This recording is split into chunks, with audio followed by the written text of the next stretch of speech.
Pourquoi certaines personnes reproduisent-elles toujours les mêmes schémas relationnels? Nos blessures d'enfance ne disparaissent pas parce que les années passent. Lorsqu'elles ne sont ni reconnues ni apaisées, elles continuent souvent d'influencer nos relations, parfois à notre insu. Il y a ceux qui ont conscience de leurs blessures. Ils acceptent de les explorer, de se remettre en question et de cheminer vers un mieux-être. Et puis, il y a ceux qui sont convaincus d'avoir tourné la page, d'avoir avancé. Pourtant, les mêmes histoires semblent se répéter. Les partenaires changent, les amis changent, les collègues changent. Mais les conflits restent étonnamment similaires. À chaque fois, la responsabilité est attribuée à l'autre.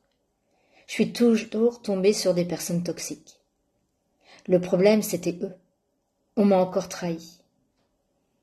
Bien sûr, il existe des relations réellement toxiques, et il arrive d'être victime de comportements destructeurs. Mais lorsque le même scénario se répète sans cesse, il est parfois utile de se poser une question essentielle.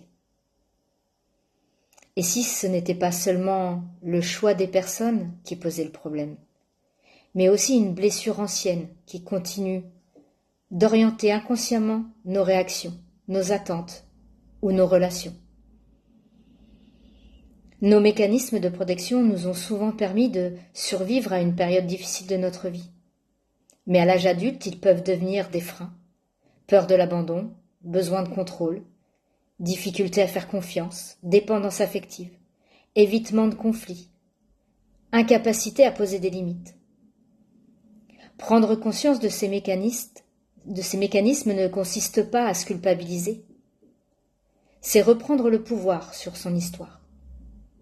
Tant que nos blessures dirigent nos choix, nous risquons de changer ce décor, tout en rejouant les mêmes scènes constamment.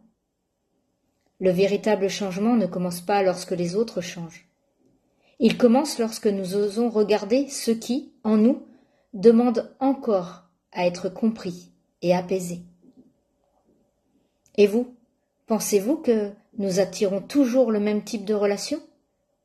Ou reproduisons-nous parfois inconsciemment les mêmes schémas?